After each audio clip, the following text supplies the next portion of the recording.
The man next door is already dead. He just hasn't stopped moving yet. It wasn't the disaster that killed him, but a silent, invisible mistake he made in the safety of his own living room.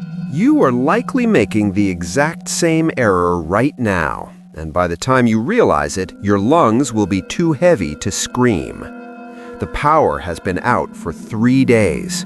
The silence of the city is heavy, broken only by the distant hum of generators and the occasional shatter of glass.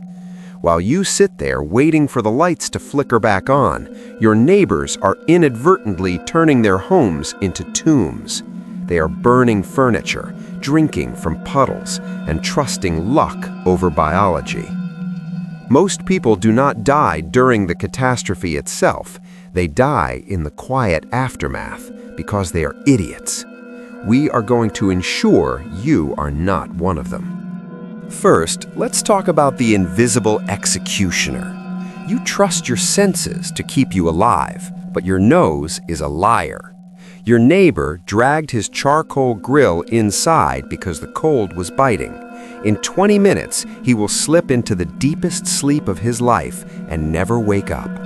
Carbon monoxide is odorless, colorless, and utterly indifferent to your desperation. It binds to your blood 200 times faster than oxygen, turning your own veins against you. You get drowsy, then confused, then dead. Do not guess. Build a warning system. Take a simple candle and set it near your heat source. If the flame withers or dies without a draft, the air is already poisoned. The fire is starving for oxygen because the carbon monoxide is stealing it. Blow it out, open the windows, and get out before your brain shuts down forever. Alternatively, hold a small mirror near the heat. If it fogs with a sickly yellow tint instead of clear steam, that is incomplete combustion. That is death.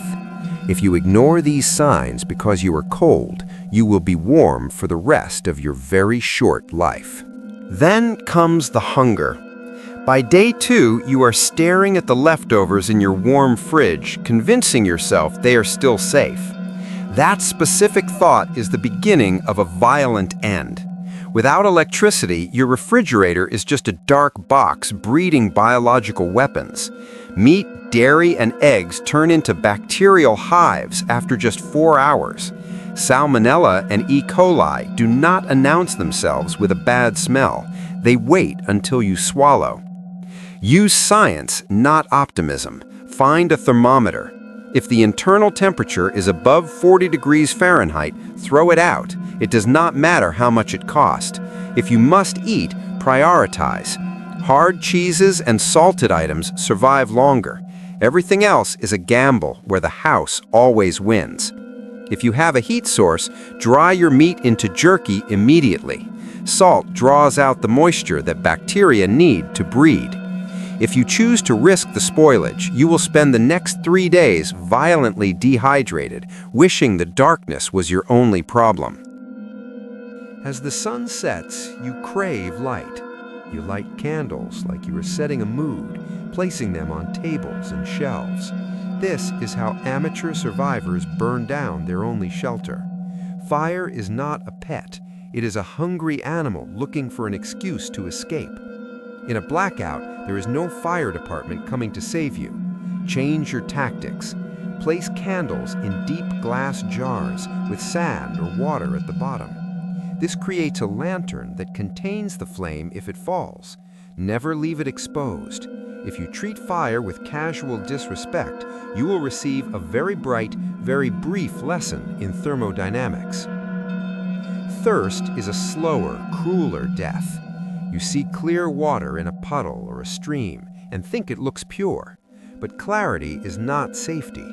Clear water can be teeming with parasites that will turn your insides into a war zone. When the power dies, the purification plants die with it. You must purify everything. Boiling is your first line of defense. A rolling boil for 1 minute kills the biological threats, the bacteria and viruses. But boiling does not remove chemicals. For that, you need a filter. Layer small stones, coarse sand, and fine sand in a container with a cloth at the bottom. Pour the water through slowly. It is primitive, but it might save your kidneys. If you have sunlight and clear plastic bottles, leave them in direct UV light for 6 hours. Solar radiation destroys pathogens.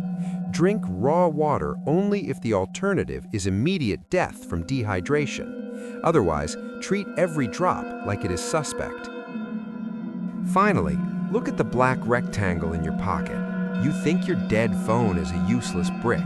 That is ignorance speaking. Even without a signal or a full battery, that device is a lifeline. Put it in ultra power saving mode immediately. If you have no signal, climb. Height is your friend. Text messages can slip through networks that cannot support a voice call. Use the screen as a signal mirror. 3 flashes at a passing plane is a universal cry for help. Your phone contains the knowledge of the world, but only if you downloaded the maps and guides before the lights went out. The brutal truth is simple. The darkness does not kill people. Panic and stupidity kill people. Your neighbors are dying because they are relying on hope. You will survive because you are relying on physics, chemistry, and biology. The lights will come back on eventually. The only question is whether you will be there to see it, or if you will just be another silent house on a quiet street.